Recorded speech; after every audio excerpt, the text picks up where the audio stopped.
It often begins quietly, not with sirens or headlines, but with a hospital room filled with the soft machinery of keeping time. A monitor hums. Light filters through half-closed blinds. Somewhere, a person realizes there will be no tomorrow to postpone the truth. Across history, the edge of death has done something remarkable to human beings. It loosens the grip of fear. It dissolves the careful architectures of reputation, loyalty, and silence. When the future disappears, only the weight of what has already happened remains, and sometimes that weight becomes unbearable. This is a story about those moments. Moments when men and women, having carried secrets for decades, finally speak. Not to save themselves, not to gain power or forgiveness, but because silence has become heavier than consequence.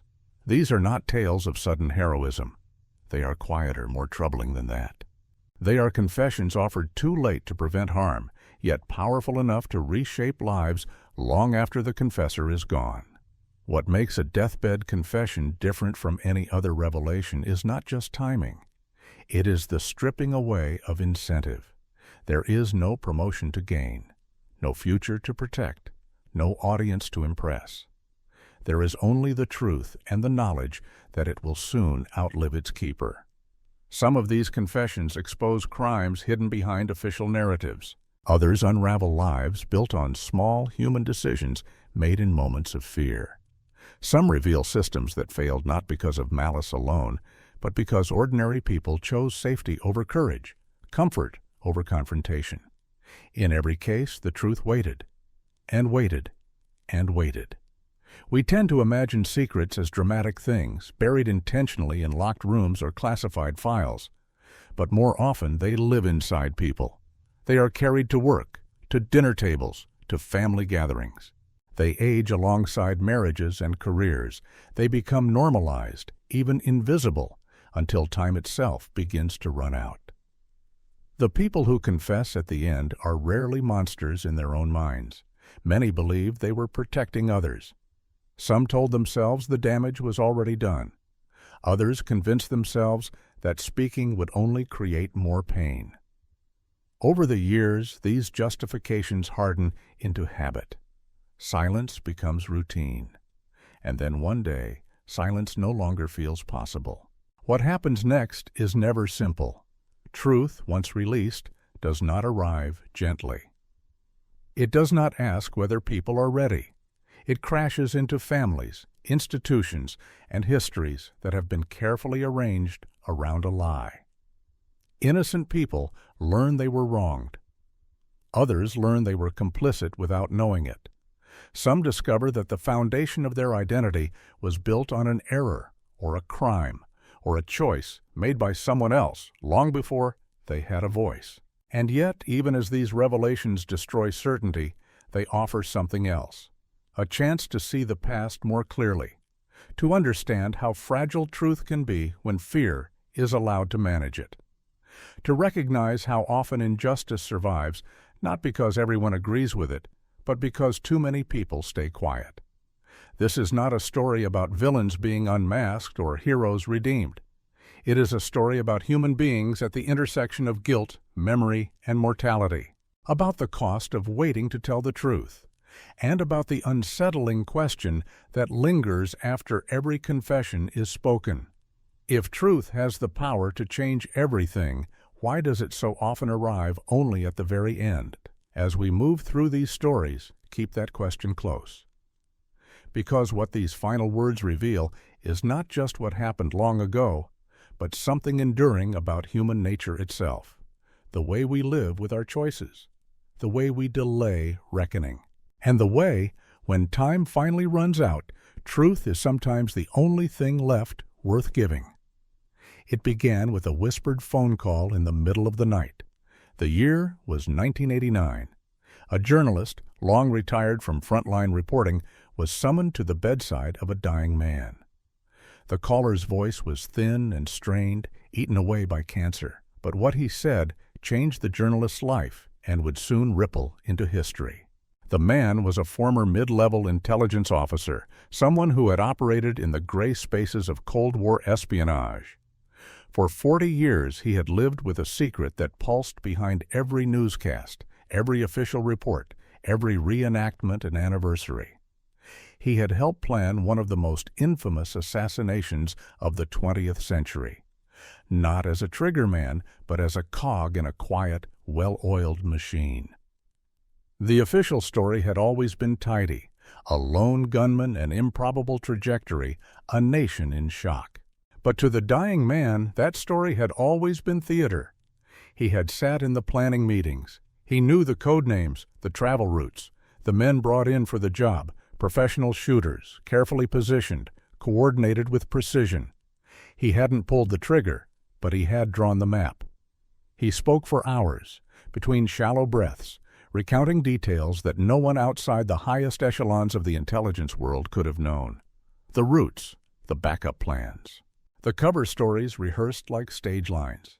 And when the shots rang out that day, when history bent around a moment frozen in time, he was in a listening post 2 blocks away, waiting for the code phrase that meant the plan had succeeded. The cover-up, he said, began before the blood had dried. Evidence was destroyed. Witnesses were discredited. The autopsy was controlled. Even the photographs, crucial images that might have revealed too much, were quietly made to disappear. It had all been scripted. When the confession was published after his death, the backlash was immediate. Officials dismissed it as the ramblings of a man consumed by illness and regret. But independent researchers took notice. The names he mentioned matched long-rumored figures. The locations he described had indeed been blocked from public records. His story didn't just contradict the official account, it explained the contradictions that had always lingered. Forensic experts began re-examining the evidence. Suddenly, inconsistencies made sense. The strange trajectories, the conflicting witness reports, the eerie calm with which authorities had steered public perception. What had once been derided as conspiracy theory now shimmered with a different kind of credibility. Not because it was confirmed, but because it came from someone who had nothing left to protect. Still, the confession raised as many questions as it answered. If this was true, how many people had known? How many had chosen silence? And what did it mean that an entire nation had mourned a lie?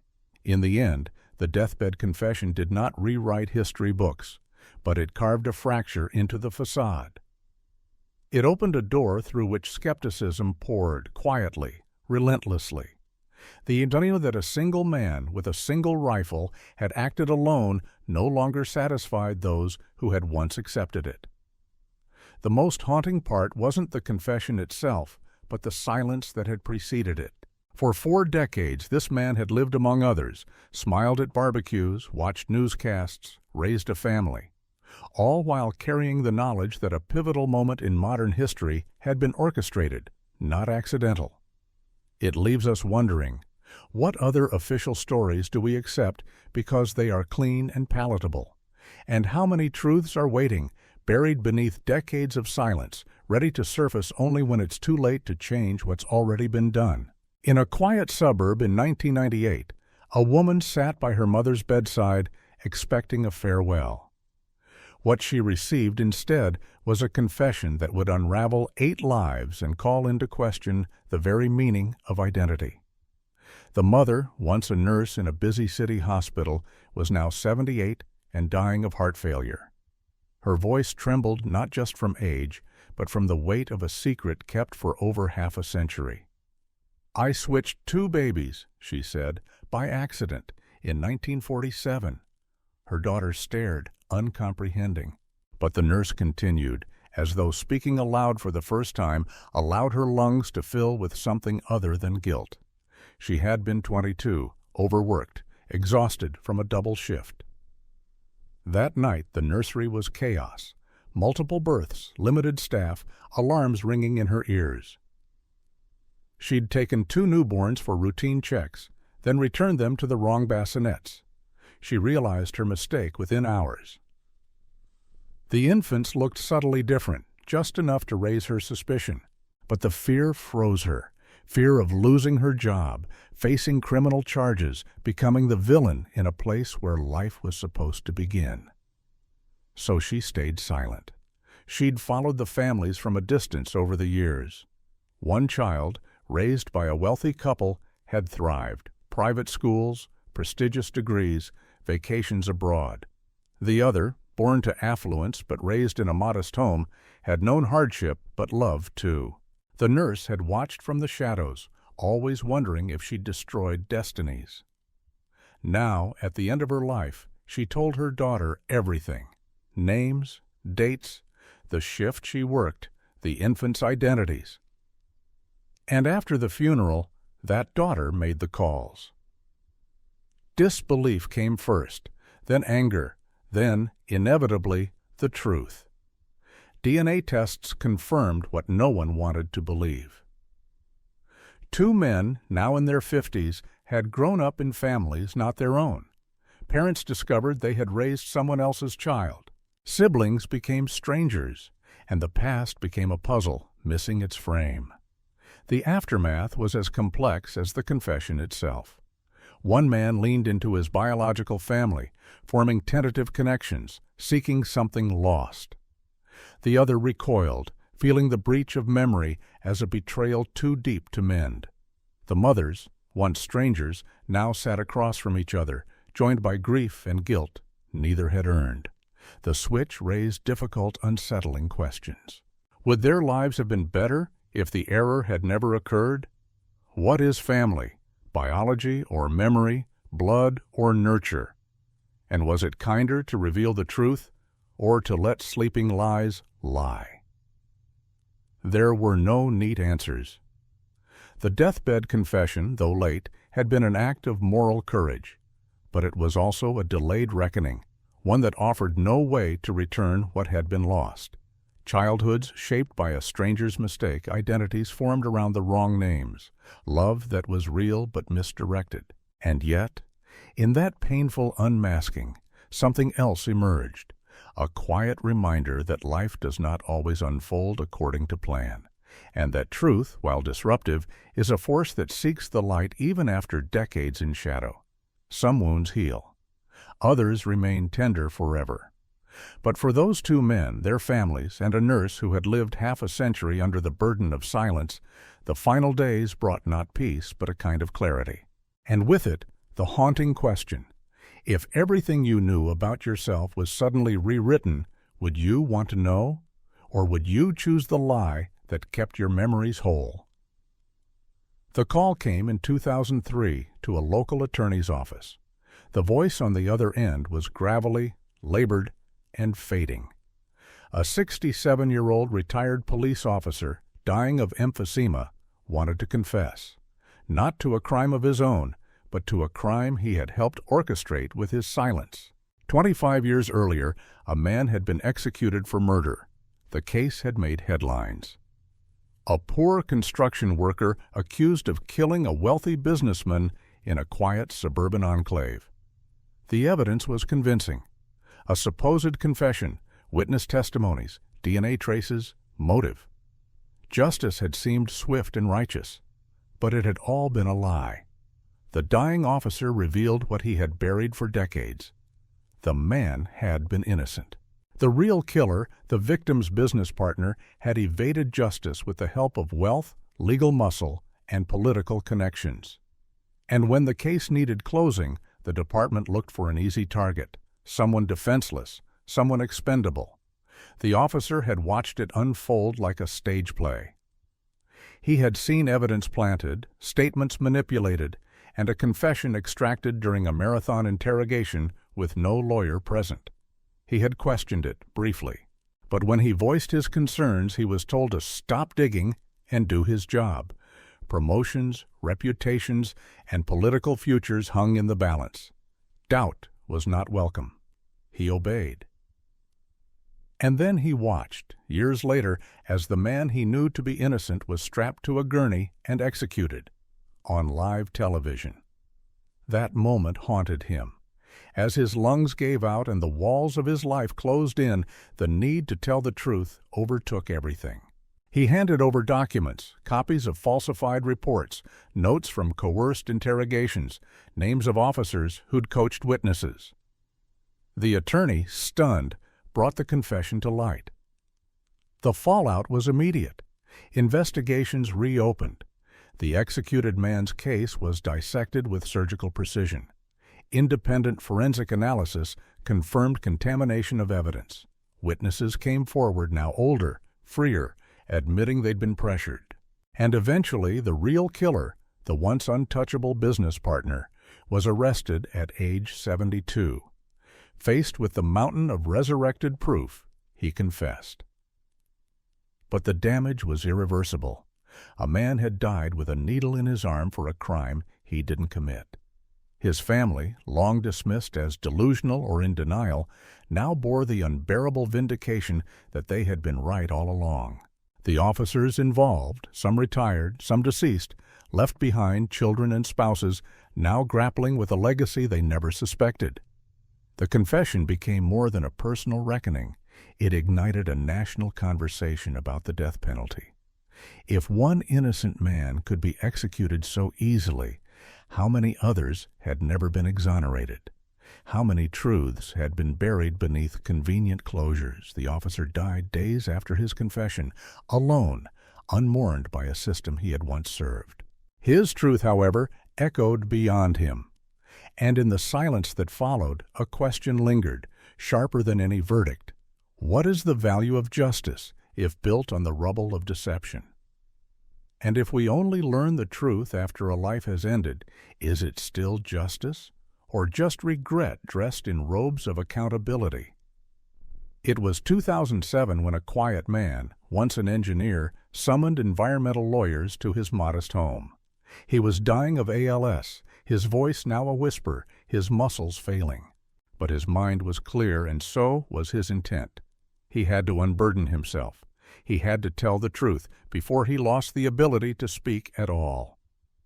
For 3 decades, he'd lived with a secret born from steel, fire, and silence. In 1977, he had worked at a chemical plant where an explosion had killed over 300 people and poisoned thousands more. Officially, the disaster was called a mechanical failure, an unforeseeable accident. But the engineer knew better. It hadn't been unforeseeable. It hadn't even been an accident. 6 months before the catastrophe, he and his team had warned management that critical safety systems were deteriorating. With production demands rising, those systems, already outdated, were running at dangerous capacity. They needed upgrades, urgently, but the cost was too high, management said. Profits would suffer. So the engineers were told to make do or make way. And then came the blast. Toxic gas blanketed the community, killing instantly, wounding invisibly. The aftermath was chaos, sirens, ambulances, weeping families. But the most chilling response came later, the coordinated cover-up. Executives shifted the narrative, blamed it on rare mechanical defects, hired experts to testify that it was unpredictable, paid off lawsuits to avoid trial, and quietly, behind closed doors, pressured employees to forget what they knew.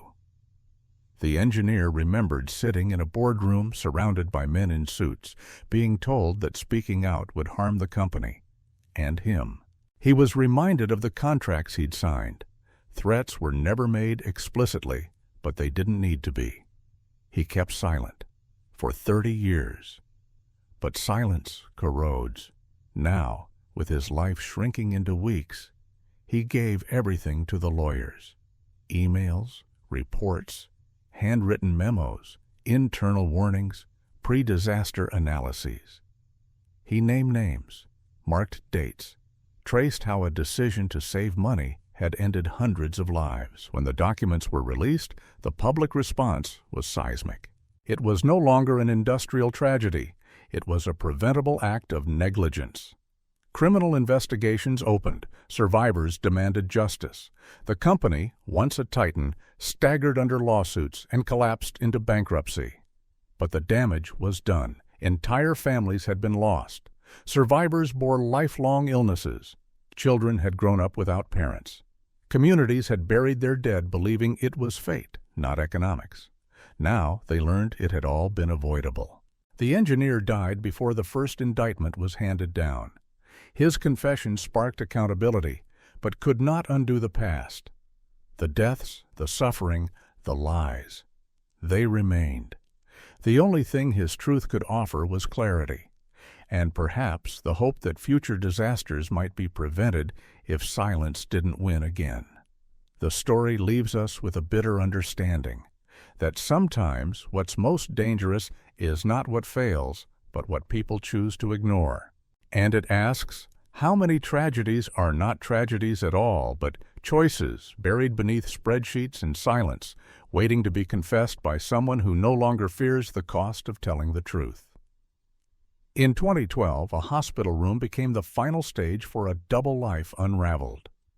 The man was 71, a successful businessman, surrounded by the quiet hiss of oxygen and the antiseptic stillness of a cancer ward. His family, wife, children, grandchildren, gathered to say goodbye. But he had called them there not just to part, but to confess.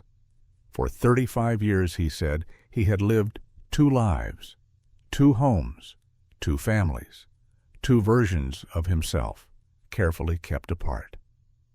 His children exchanged glances, confused. His wife sat rigid. Then he explained. In the early 1970s, while on a business trip, he'd met another woman. What began as an affair turned into something more serious when she became pregnant. Rather than abandon her or leave his first family, he chose to maintain both. He built a business that required constant travel, creating the perfect cover. One week he was in Chicago, the next he was on the road. In truth, he was rotating between homes, one life with his real family, another with the woman and children who believed he was divorced, always traveling. He had compartmentalized his life with meticulous precision. Separate bank accounts, 2 sets of phones, different holidays, birthdays, even allergies, memorized and distributed between lives. No one had suspected. Until now. The hospital room fell into stunned silence. His wife was pale, eyes fixed on the man she had loved for decades. His children, both sets, now aware of each other, were devastated. Half-siblings they had never known existed. Years of holidays, graduations, milestones, all lived in parallel without ever intersecting. After the confession, the unraveling began. The legal mess was immediate. Inheritance claims, questions about marriage validity, the logistics of estate division between 2 sets of children who now viewed one another as living reminders of betrayal. But it was the emotional aftermath that cut deepest. His wife, once proud of her husband's dedication and hard work, now saw years of deception behind every business trip. His children, who had revered him as a loving father, now questioned every memory.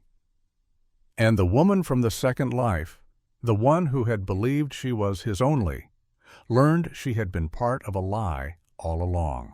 He died 2 months later. Neither family attended the same funeral. There were no shared memories, no combined mourning. He was buried without ceremony, remembered more for the deception than the devotion. Some in the family wished he'd never said anything. If he had stayed silent, the lie might have endured, sparing them the pain. Others believed truth, however destructive, was better than illusion. But the question lingers. What drives someone to live a lie for decades? Was it cowardice, selfishness, or a flawed attempt at love? And when the lie finally collapses, does the truth bring liberation, or only more ruin? In the end, the man had tried to divide his heart, his time, his love, but in trying to have everything, he lost it all. And we are left to wonder how many lives are lived like this, balanced on secrets, waiting for the end to tip them into truth. In 2001, a frail old man, once a soldier, reached for the phone from his hospice bed. His breath was shallow, his hands unsteady, but his voice, when he spoke to the human rights investigator, was deliberate. He said he needed to speak about something that had haunted him for nearly 60 years. A village, a massacre. a silence he could no longer bear. He had been a young man in 1942, deployed with a military unit in occupied territory during World War II. His orders had seemed clear, if brutal, clear the area of resistance fighters. But those orders, he now said, had masked something darker. They had arrived at the village at dawn. Suspicion hung heavy in the air. The locals, they were told, were sheltering enemies. Retaliation was necessary. A warning, they called it. The village held just over 200 people, farmers, women, elderly, and children. No weapons, no gunfire, no resistance. But still, the unit rounded them up. Under barking orders, he and the others opened fire, systematically, efficiently. By sunset, the village was gone. The houses burned, the bodies buried in mass graves dug by the soldiers themselves. The official report said the village had been destroyed during enemy engagement. A skirmish, casualties unfortunate but unavoidable. The truth was buried beneath medals and censored files. For decades he tried to forget. He told himself he'd followed orders, that war was madness, that his silence protected his family, his country, his future. But as the end approached, those excuses dissolved. The faces he had seen that day, the mother clutching her child, the old man on his knees, returned with a clarity that time could not dull. His confession was specific. Names, coordinates, commanding officers, the location of the graves. He asked for nothing in return, only that someone finally acknowledge what had happened. The human rights team investigated. Satellite images confirmed remnants of the razed village. Ground-penetrating radar located the mass graves exactly where he'd said. Excavations uncovered human remains, bullet wounds, evidence of fire. The remains were of men and women, some elderly. Dozens were children. The confession was true. When the story broke, it sent shockwaves through the military archives and national conscience. Officials hesitated, then issued a carefully worded acknowledgment. An incident had occurred, likely the result of actions by soldiers exceeding their authority. But the massacre was no rogue act. The evidence and the veterans' own words told of coordinated, sanctioned extermination. For the descendants of the victims, it was a bittersweet moment. Their oral histories had long been dismissed, their mourning silenced by official denial. Now the truth was finally spoken aloud.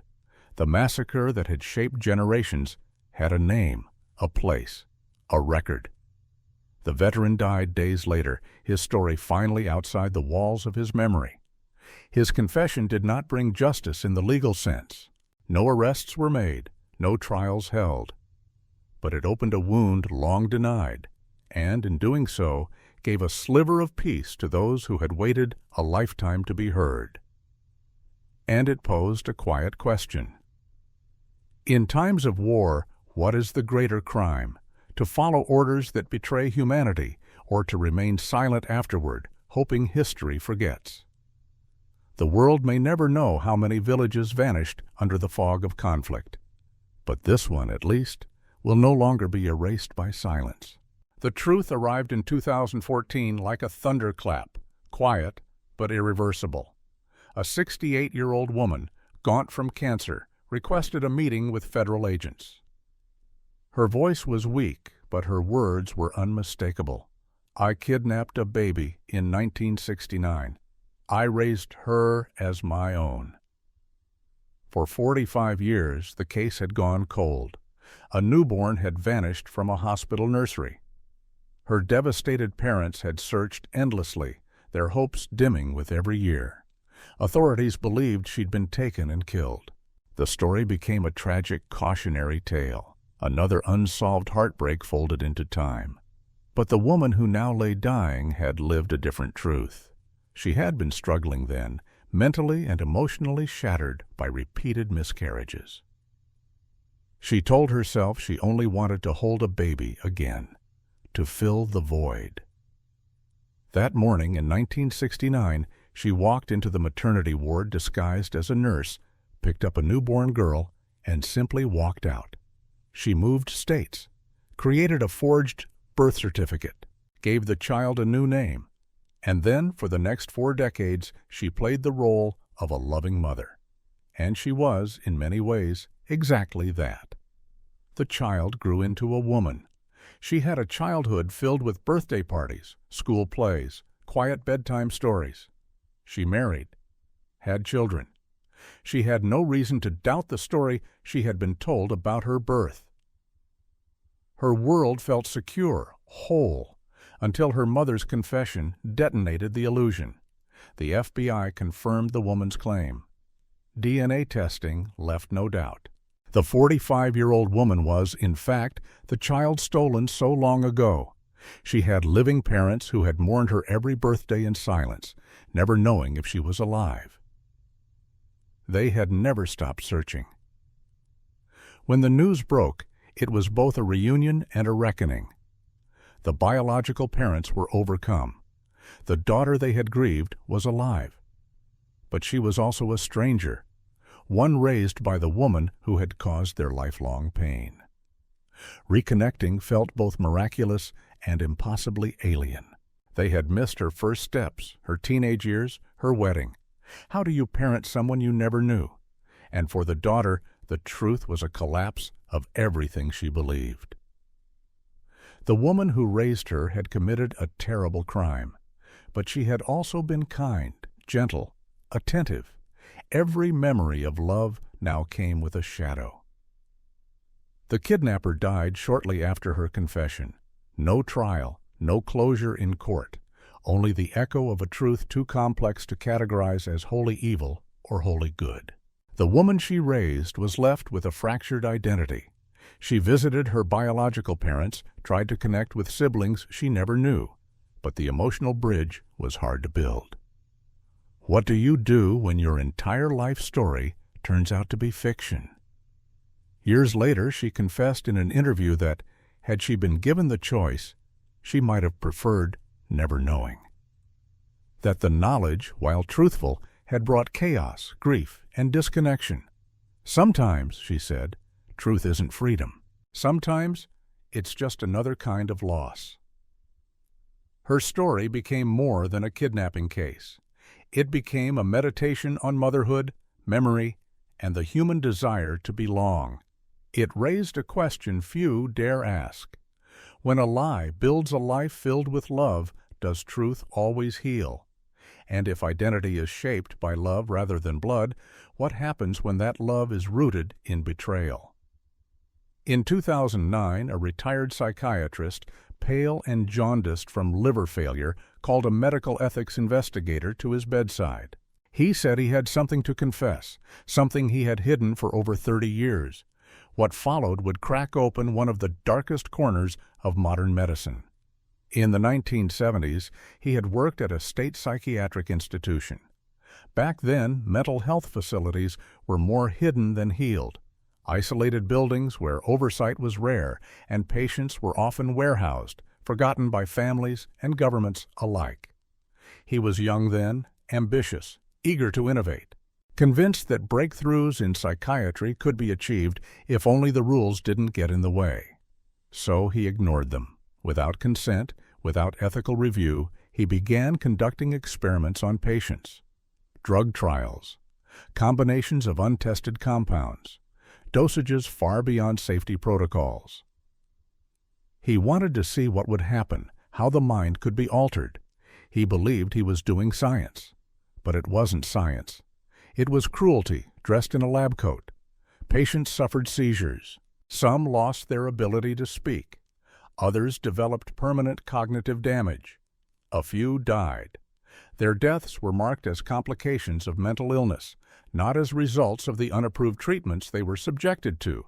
And the institution? It covered for him. Medical records were edited. Causes of death revised. Families were told their loved ones had deteriorated naturally. No one asked too many questions, least of all the public, who barely knew the place existed.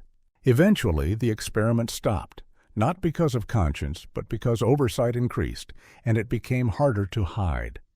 He moved to another hospital, had a respectable career, even received accolades. He buried the past deep within himself, until it began to rise. As his body failed and death loomed, the faces returned.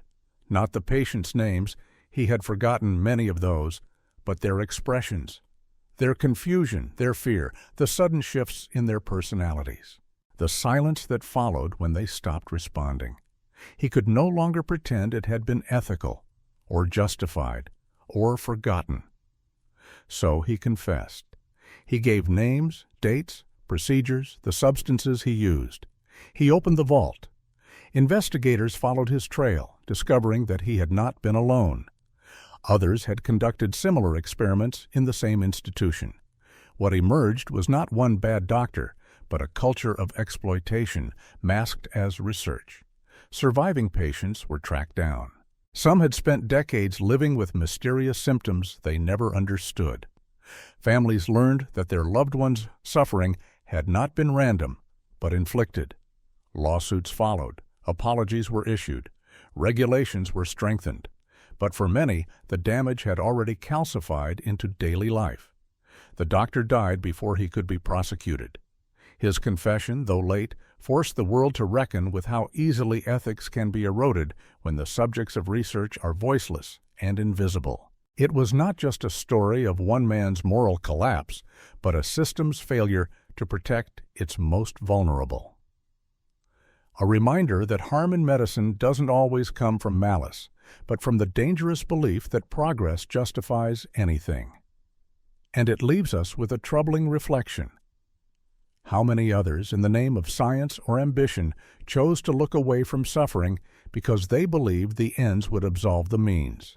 And if truth only arrives at the threshold of death, who pays the price for all the years it remained hidden?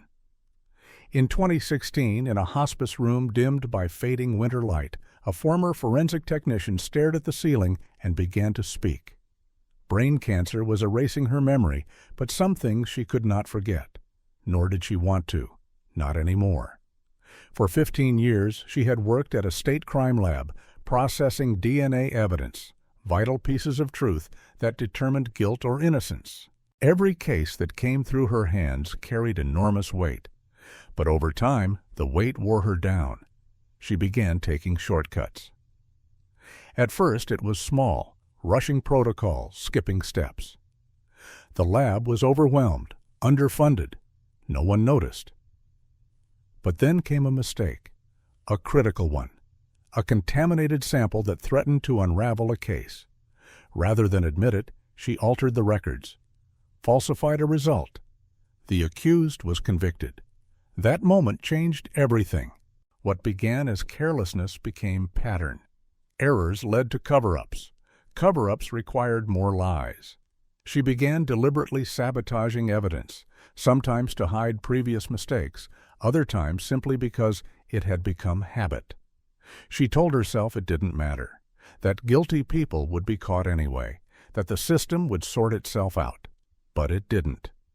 By the time she left the lab, hundreds of cases bore her fingerprints, her false reports, her tainted samples. Some people had been convicted because of her. Others, guilty, had walked free because the evidence had been compromised.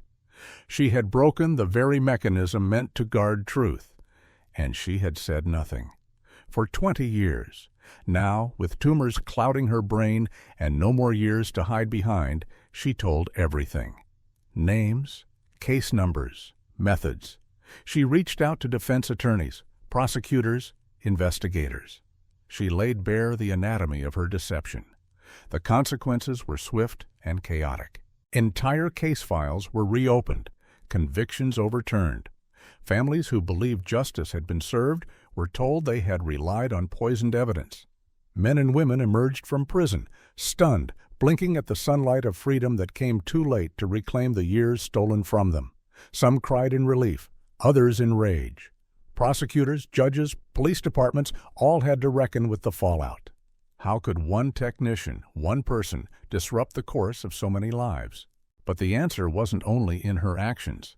It was in the system that let her work unchecked for years, a system that prized speed over scrutiny, closure over certainty. The crime lab's reputation shattered. Every case she touched became suspect. Trust in forensic science, already fragile, took another blow. She died shortly after her confession. No trial, no sentencing, just silence. But her story lingered, not because of its drama, but because of its banality. She wasn't driven by ideology or malice. She wasn't a villain in the cinematic sense. She was overwhelmed, tired, negligent, and then afraid. It was a quiet disaster, unfolding in small moments, none of which seemed catastrophic until the whole picture came into focus. Her confession asked difficult questions. How many systems rely on people not making mistakes? How often do we assume evidence is pure, unshakable, incorruptible? And what happens when the guardians of truth stop guarding? Justice, it turns out, is not just about the law. It's about the hands that hold the evidence and the conscience that guides them. When that conscience fails, the truth becomes a casualty. In 2020, a journalist received a letter from a nursing home, handwritten, shaky, and marked urgent. The sender was 94 years old, once a mid-level government official. Time had thinned his body, but not his memory. What he wanted to reveal had been buried beneath layers of bureaucracy and denial for over 5 decades. He said it plainly. There had been a genocide, and it had been covered up. In the 1960s, amid economic turmoil and political unrest, the government had found a scapegoat, an ethnic minority group long regarded with suspicion. Quietly and with terrifying efficiency, plans were drawn. The military began a campaign not against rebels, as the world was told, but against civilians, men, women, children, selected not by what they had done, but by who they were. Entire villages were emptied, regions cordoned off under the guise of security operations, mass executions carried out in silence. The official death toll reported a few hundred casualties from civil disturbances. The real number, the man claimed, exceeded 100,000. He hadn't pulled a trigger. He hadn't led a battalion. But his hands were not clean. He was a bureaucrat, tasked with shaping the story. He wrote the reports that blurred reality, altered casualty counts, and crafted press statements. He helped erase the truth. For 50 years the lie held. Witnesses were silenced. Mass graves were hidden. Foreign journalists were blocked. History books were rewritten. Survivors who spoke were dismissed or punished. And so the country moved on, prosperous, stable, clean on paper. But he had carried the weight. Every time he heard a national anthem, every time he saw the flag, he remembered what lay beneath it. And as his life dwindled to days, he could no longer stand the silence. He told the journalist where to look. Investigators used satellite imagery to identify disturbed soil in areas he described. Ground-penetrating radar confirmed burial sites. Excavations began, and the bones spoke. Mass graves, dozens, then hundreds, then thousands of bodies.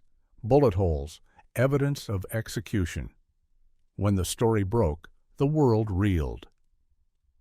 The government, under mounting pressure, acknowledged the possibility of historical excesses, but avoided the word genocide. Still, the truth could no longer be denied. Survivors, many elderly, finally spoke aloud the stories they had whispered for generations. They described the night raids, the forced marches, the way entire communities vanished without a trace.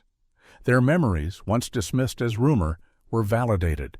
The man died before the International Tribunal convened, but his confession sparked a reckoning. History had to be rewritten, this time with the buried truth at its center. His story revealed not just an atrocity, but a haunting reality, that entire nations can be built upon silence, that documents can bury bodies more effectively than dirt, and that sometimes the most dangerous lies are the ones agreed upon by everyone in power. The confession did not bring justice, but it brought acknowledgement. And it left behind a question as wide as history itself. How many other truths lie buried beneath flags and monuments, waiting for someone, anyone, to speak before death silences them forever? It is often said that the truth will set you free. But for some, it comes only when freedom is no longer possible, when breath is shallow, and there is no one left to impress or protect. Across decades and continents, 10 final confessions emerged, each spoken at the threshold of death, each tearing through the fabric of long-held lies. These were not simple truths. They were revelations that redefined lives, history, even justice itself. A government official exposing genocide, a forensic technician unraveling a web of wrongful convictions, a psychiatrist revealing unethical experiments cloaked in science, an engineer unveiling the profit-driven decisions that led to mass death, a veteran admitting to the burning of a village and the execution of innocents. Each confession was a detonation, uncoiling consequences far beyond the deathbed where it was uttered. These stories also revealed something more chilling: how silence can endure for decades, how systems protect themselves, how truths can die unspoken if the people who hold them choose comfort over confrontation. None of the confessions came early. Each arrived after the damage had been done. People imprisoned, families broken, lives lost. Apologies issued when they no longer mattered. Justice pursued too late to be anything but symbolic. And yet, even in their lateness, these truths mattered deeply. They validated what victims and survivors had always known but could never prove. They gave language to suffering that had been dismissed. They pulled back the curtain on institutions, showing how ordinary people inside them chose to go along, to stay quiet, to look away. And they offered something rare, the inside voice of complicity finally choosing honesty. But perhaps the most unsettling thread is what these confessions imply about the secrets we will never hear. For every truth spoken in a final hour, how many went unspoken? How many people died suddenly? Heart attacks, accidents, strokes, carrying devastating knowledge that will never surface. How many injustices lie beneath gravestones, buried not with malice, but with fear? And what does it mean for a society when truth requires the nearness of death to be told? These 10 stories are not isolated. They are part of a deeper human pattern. We hide things out of shame, loyalty, or self-preservation. We rewrite our memories. We convince ourselves that silence is mercy, that time will dissolve what conscience cannot bear. But time does not dissolve truth. It merely delays its entrance. And when that entrance finally comes, when a voice at the end of life decides that silence has cost too much, the result is rarely peace. It is reckoning. These confessions changed everything, but only for the people left to deal with the aftermath. The confessors died lighter, perhaps. But those who remained were left with a mess of memory, identity, and justice to untangle. Still, their words matter. They are proof that silence, however long it lasts, can be broken, that even the darkest truths want to be known, and that sometimes the most human thing we can do is speak the truth before it's too late. And so we are left with one final enduring question. How many truths are still being carried right now behind polite smiles and quiet eyes, waiting for the moment when fear finally gives way to honesty? And when that moment comes, will we listen? They often walked among us, these confessors, without notice. They mowed their lawns, read newspapers, held jobs, played with grandchildren. All the while, they bore histories too heavy to speak aloud. Their truths were not broadcast. They were buried in routine, in the quiet discipline of forgetting. But death has a way of asking one final question. What do you leave behind? Some left clarity, others chaos. A man revealed he'd framed an innocent man who was later executed. A woman confessed she had stolen a baby and built an entire life upon that theft. A nurse admitted a moment of exhaustion had changed the fates of two families forever. A businessman exposed a life of deception, shattering not one, but two homes. Each of these people waited until the final pages of their lives to speak. And when they did, the world tilted, ever so slightly, for those left to absorb the truth. The people most affected by these confessions were not always the confessors themselves, but those who had built their lives on trust in them. Children who discovered they were not who they thought they were. Families that learned love had been wrapped around a lie. Institutions that realized their authority had protected injustice rather than uncovered it. It's easy to vilify those who kept these secrets, but the truth is more complicated. Many of them had reasons they believed were valid: fear of punishment, desire to protect loved ones, belief that nothing good would come from speaking, and sometimes they were right. Truth didn't always heal. It didn't fix what was broken. Sometimes it broke things further, but in that breaking, it revealed. And what was revealed was not just individual wrongdoing, but systemic failure. Police departments that prioritized closure over justice, hospitals that lacked oversight, governments that rewrote massacres into military victories, science warped by ambition, law manipulated by the powerful.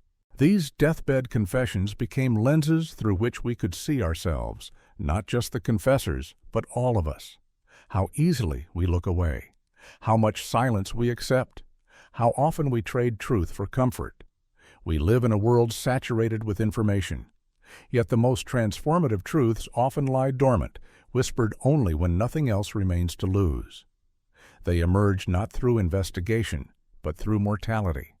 These stories do not offer easy morals. They are not parables. They are human. They show us that guilt can age with us, that secrets can live quietly for decades, and that courage sometimes arrives too late to undo the damage, but still in time to change the record. In that sense, these confessions offer something close to redemption, not for the confessors, but for those who needed someone, anyone, to admit what really happened.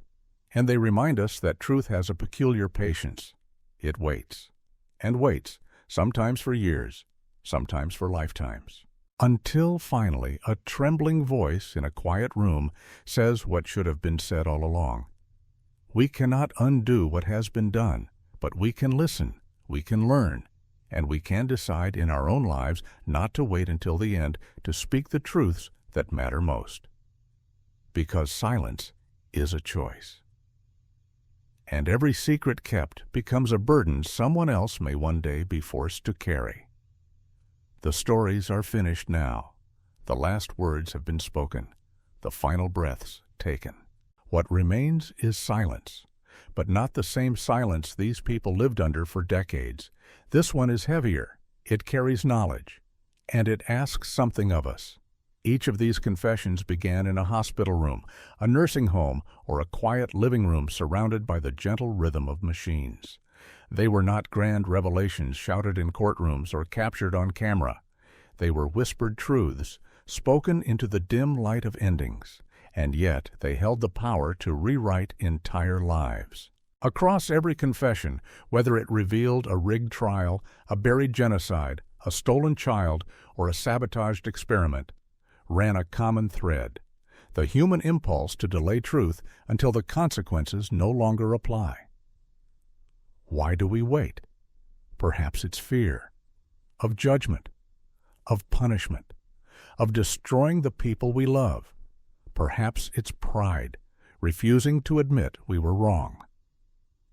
Or maybe it's the belief that silence is kindness, that what's buried cannot hurt anyone if we leave it there. But what these stories show is that silence always has a cost. And it rarely falls on the one keeping the secret. In the end, these deathbed confessions were not just about guilt. They were about reckoning, with memory, with history, with identity. They were about what we owe each other before we leave this world. and what happens when we wait too long to pay that debt. Some families were broken, others found clarity, a few were given peace, but none walked away unchanged, and neither should we. Because the real question this journey leaves us with is not about those who confessed, it's about those who haven't. It's about us. What truths are we carrying? What regrets lie hidden under the routines of our days? What parts of history, personal or collective, have we left unexamined because it was easier not to ask? We may never have a deathbed moment of confession, but we have this moment, now, to choose truth over comfort, accountability over protection, courage over delay. Because the final gift of these stories is not in their tragedy, but in their clarity. They show us what happens when truth is postponed for a lifetime, and they leave behind a haunting invitation. Don't wait until the end to say what must be said. Speak now, before the silence takes you too.